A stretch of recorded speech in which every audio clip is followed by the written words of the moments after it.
This is Jim from the Pain PT, and I have here today another success story with Claudia, and I'm so happy she's coming on to chat today with you guys. How you doing, Claudia? Good to see you. Hello, Jim. Good to see you too. Yeah, thanks so much for coming on and being willing to share some of your story. I know we were just talking off air before how it is very hard to share your story. It can be, nervous but as we were saying, it helps so many people to hear different stories of success using this work. So thanks again. And I'm going to turn the mic over to you and maybe just start with at the beginning of your journey in terms of what you're dealing with and going through. Sure. Yes, I thank you for inviting me as well, and I was also very open to come and share my story because it helped me as well when I decided to work with you. I saw a couple of the success stories, and I said, yeah, I'm going to do it. And I think I also want to give back a little bit. So yeah, well, my name is Claudia, and actually I have had in the past some mind-body connection symptoms. When I was 18 years old, for example, I had a bad rash on my skin, and the doctor back then told me, okay, you have the typical symptom of a psychosomatic illness or problem, he told me. And I'm 18 years old. I think, oh, okay, but can you do something about it? And he said, well, I'm going to give you these pills, take them for 5 days, everything's going to go away, but please, you are very young, look after your stress because this could come back. And I said, okay, you're young, and Yeah, the I didn't think too information much about it, right? But that's pretty amazing. If doctor said that back then. And I guess it was called psychosomatic. I don't know if it's still the same naming convention right now, but anyway, so I was happy. He gave me the pills and it worked. I didn't think about anything else, anything about psychosomatic or stress. I continue living my life with the stress that I imposed to myself. I wanted to always be the good girl, always be positive, optimistic, always wanted to please people, to be accepted, to be liked. I didn't want to show drama. I didn't want to show conflict. It was difficult for me to confront people. But I always, even though I was being hurt, I was feeling stressed, I said, no, I can do it. I wanted to be perfect, right? All the time, nothing negative. So I grew up like that, and I lead my life that way. And then maybe 3 or 4 years ago, I was doing some volunteer work, and I was living a very stressful situation over there that I endured for about 2 years until I made that decision to leave, just distance myself from these people, from the volunteering, and it was hard, and it was very hurtful for me. I didn't bounce back as easy as with other stresses that I lived. Maybe because I was older, I don't know, but it was very, very, very hard.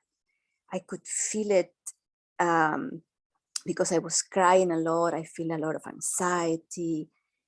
And then like a year after I distanced myself from this volunteering work, I started having these symptoms that were horrible because they were all in the mouth area, on my throat, the nose, everything got dry. It was burning. It was like electrical pain.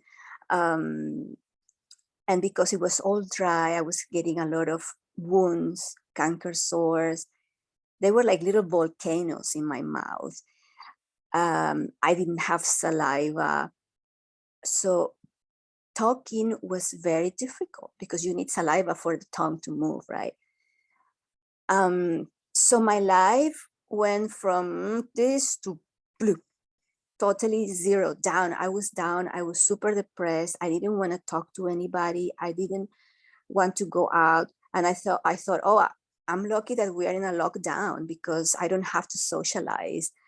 So it was very difficult in the house, you know, with me being like this. And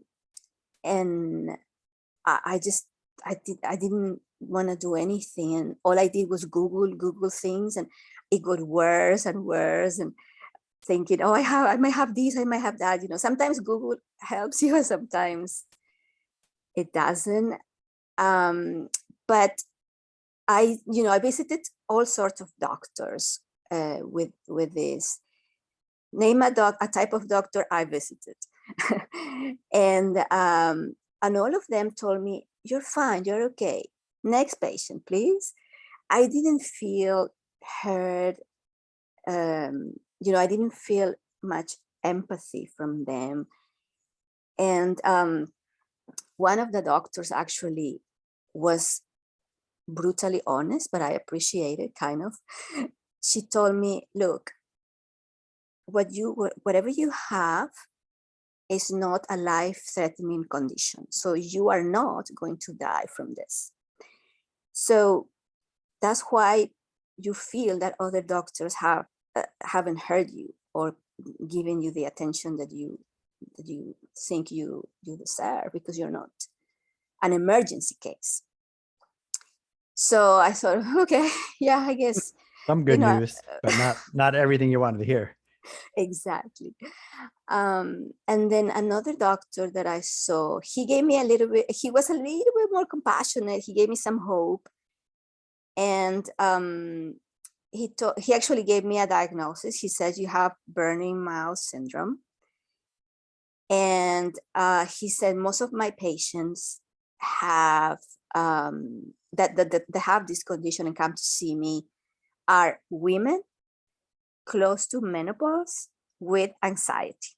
Those are the three main, characteristics of these patients. And I thought, oh, okay, so this is telling me something. And he gave me some pills, that helped me. I would say I went from zero, feeling better, 0% to 30% with the pills. And I also started a diet, which was a big mistake.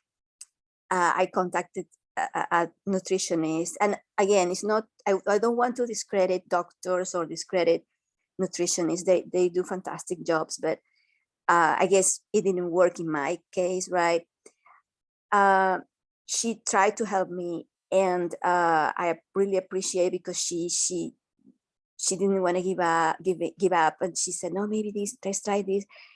And at the end, it didn't work for me because I got scared of food.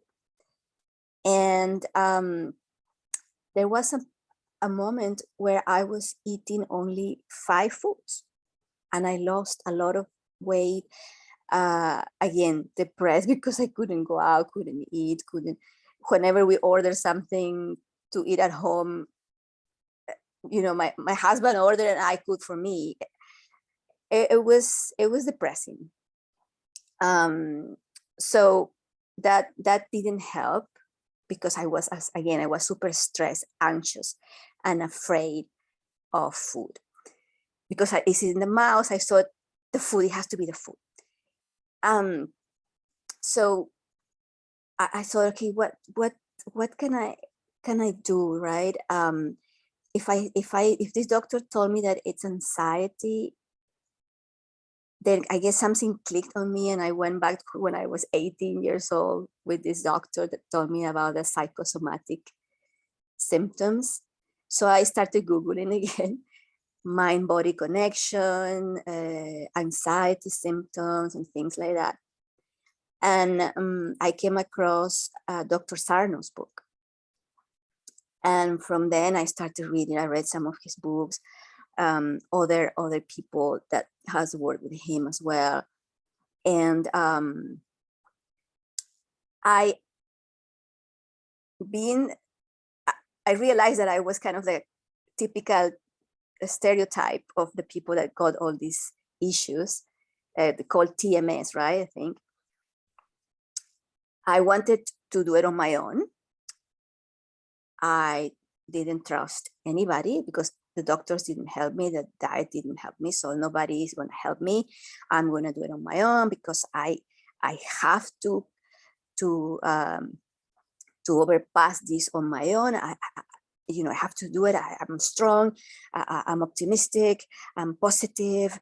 I have to do it. I'm perfect. I have to be perfect. So reading some of the books, I try on my own, and there was a point where I was so exhausted, so depressed, that I said, Claudia, you need help. You have to admit that you cannot do it on your own. And it was not because of pride. It was more of what I said before, that I had to do it on my own. I have to be perfect. And at the end, I said, I'm going to look for help. I'm going to surrender and trust. And it took a while before I started looking for coaches and therapists, and I found Jim, and I visited his website, and I liked what it said. I also visited his YouTube channel, and I also liked what he was saying there, the information that he was giving. And I said, okay, Claudia, this is the person. And contacted him. And I have to say, probably you also felt it, that I put some resistance at the beginning, because when you told me, okay, let's gonna do this exercise, I said, no, I don't want to do it. It's too painful. I tried before. I don't want to do it. And I have to say, Jim had so much patience. The way he treated me was with a lot of professionalism, empathy, compassion. Literally, or virtually, I should say, he took my hand and said, okay, let's do this together. I know the road, I know the path, and we're going to do it together. And it reminded me a little bit of my brother. I said, okay, Jimmy was like my brother, because I have a very good relationship with my brother. I feel that I can tell him almost everything, and I trust my brother a lot. So I decided to trust Jim, to trust him in the process. And what a change. I cannot describe, especially when I realized that I was kind of numbed with my emotions when Jim asked me, okay, what do you feel? This is the situation, this is a stress situation that you're living. What are you feeling? And I was lost. I don't know. I was hiding my emotions through my whole life in a way that I probably felt them, but I didn't name them. I didn't acknowledge them. I was just putting them under the rug. So when this moment arrived, that he asked me, okay, what do you feel in this situation? I was afraid, I guess, or I don't know. I couldn't give a name. I just didn't give a name to the feeling. And one of the feelings was resentment, was anger. And I just couldn't, I said, me feeling those things? No, if I am the good girl, I'm the perfect person, how can I feel those things? No, I couldn't accept it. So it was hard for me to accept that I could feel resentment, that I could feel, feel of revenge towards somebody. You weren't perfect. You weren't perfectly this perfect girl that has no resentment in you. Exactly. It was hard for me to accept that. But Jim told me, Claudia, you are a human being. And you are, our bodies, our minds are made to feel. So it's totally normal. So I almost cry of happiness, of I felt like a freedom. It's true. Can I feel that? Ah, it was liberating. It was nice to feel normal and not to feel like a robot. It was Because hard for you in the beginning because, like you alluded to, we would go and say, how do you feel about the situation to this person? Right. It was hard to connect the feelings that you had inside with the words and with the symptoms too. exactly. Oh yes, and that was also totally new for me. How to connect the emotions with the symptoms and the sensations that I had no idea. And I struggled, as I said at the beginning. And I remember also you telling me, well, we're gonna do the exercise. Now that I got trust and I started learning about the emotions, I had to do some of the exercises on my own. And I remember you telling me the symptoms may get worse, so don't panic. And I said, okay, fortunately, I found an article on NPR that I don't know if you remember, I shared it with you about this lady who also had some symptoms. I guess she had a fibromyalgia. I don't know how you pronounce it.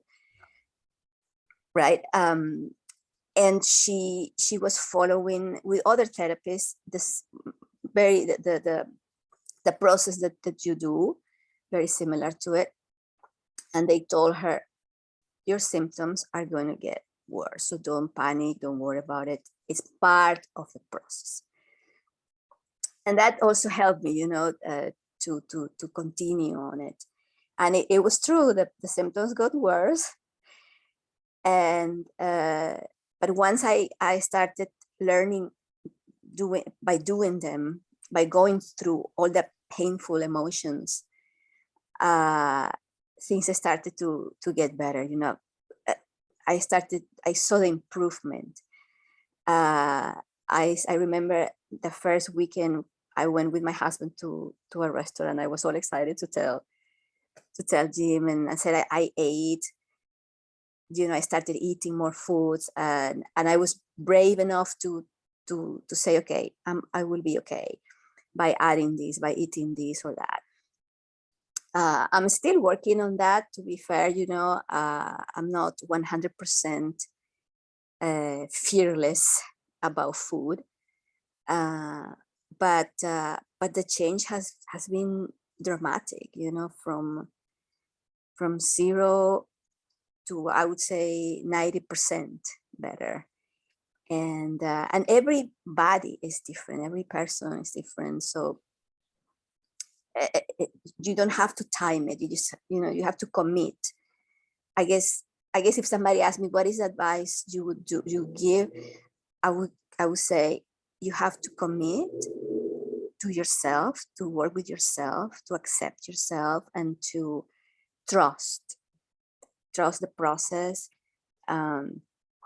trust in the person that has the knowledge, in this case Jim, and trust in yourself. Even though it's hard, it was hard for me because I didn't trust anybody. I didn't trust myself. And so my symptoms have changed. I feel much better. But I also, my personality is changing. It is, I don't want to be perfect. I don't want to be accepted I remember in social situations when I met with people, even people that I knew from before, it was stressful to me just go to a dinner party or just a meeting, a party with people. to think, okay, am I going to say the right thing? Are they going to criticize me? Because the main critic of myself was me, was myself. So I thought that everybody else was going to criticize me. But with all this experience, not only my symptoms have improved, but also my quality of life and the way I see myself. You know, I see myself differently. I accept myself with all my flaws, and I accept that I have flaws. I don't search to be perfect. I don't search to be accepted. It's not, obviously, it's not from that I'm like this, you know, from yesterday to today, but I'm feeling it. I have the awareness now, and I take it much more, you know, lighter now. I have had some social meetings with friends where I before I felt anxious, and now I'm not. If I'm not talking, I'm okay, because I'm a little bit introverted, and I thought that people judge me because of that. And now if I don't say anything, I don't have to say anything. Before I thought I have to say something, you know. Now, no, I would say something if I feel like saying something. I will share my opinions. I will share whatever I want to share. And it's got easier. So I actually share more things now because I'm not afraid of being unpleasant, you Right. know? You've broken some of those links to that Exactly. people pleasing, right? Where being afraid of the judgment against you, even though there wasn't really a judgment. That's what one of your fears. Yes, exactly. Exactly. Yeah. Maybe talk to you about, I remember one of the things we worked on was moving from that self-blame that you put on yourself, feeling bad about yourself, to being able to express the anger, how you would just internalize it instead of admit that you were angry and be able to say something back.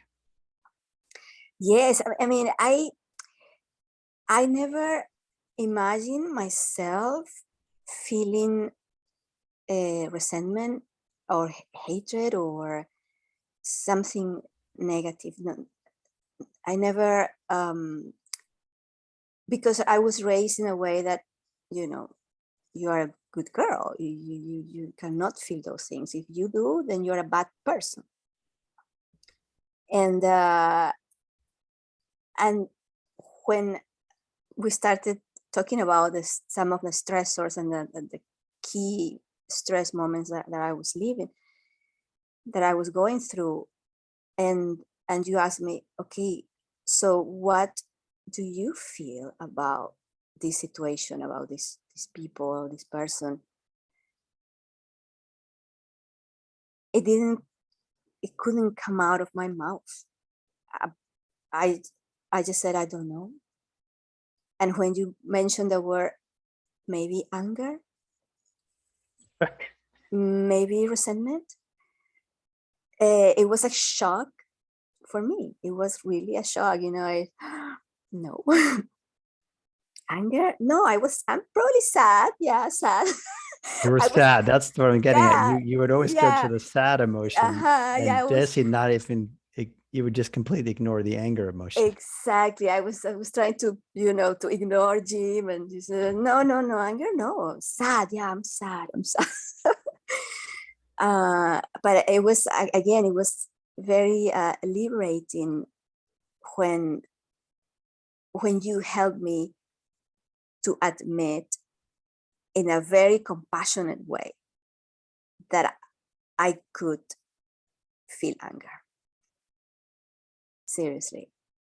I appreciate that, because, you know, it was so hard for me, so painful, so scary for me. Scary, yeah. And we had talked about how you mentioned in the beginning, the avoiding conflict is a very common thing. So that's why it's scary, or people get anxious around anger. So you Yes. avoid that, or if you can't avoid it, you'll put it on yourself, right? Which is what we were able to reverse. Absolutely. Oh yeah, that's another thing. When I was having these issues in the volunteering, I I I never blame anybody else. I was blaming me. It was me. It was all my fault. And I put all the stress on me. And that's the way I was carrying my life throughout all these years. Yeah, So that's right. And when we first met you and you described your symptoms, when you mentioned little volcanoes in your mouth and burning, I go, what emotion is that? And you're like, oh, I don't know. I go, a volcano erupting. exactly. What? And so that was like how we could link up to your symptoms. That was pretty clear, right? Mm, It wasn't necessarily anxiety. There was some anxiety, sure, but underneath the anxiety was this volcano in you, little yes, volcanoes, a lot of volcanoes. a lot of volcanoes. Yeah. Yeah, that's So true. you did, that was a big turning point, I think, when you decided to do that. And for the audience to know that Claudia was really, really good. She took the work and did it.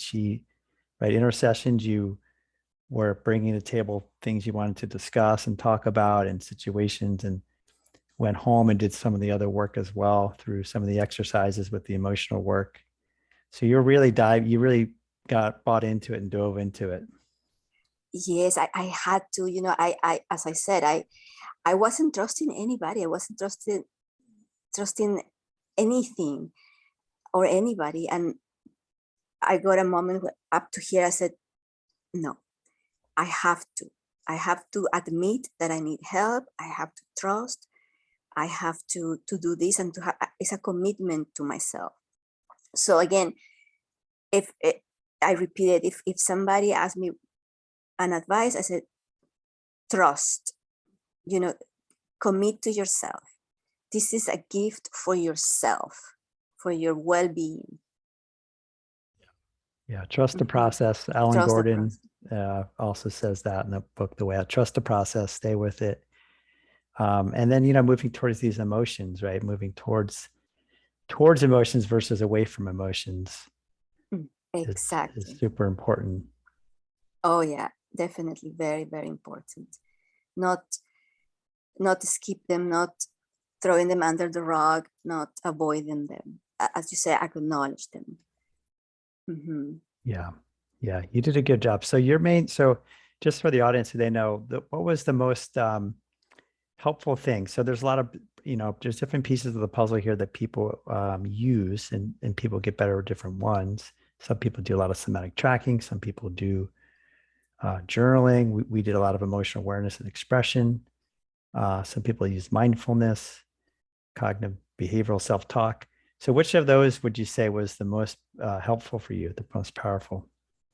To me, it was the journaling along with what is the, I don't remember. Emotional awareness and expression therapy. Yes, Yeah. yes, that Yeah. one. Yeah.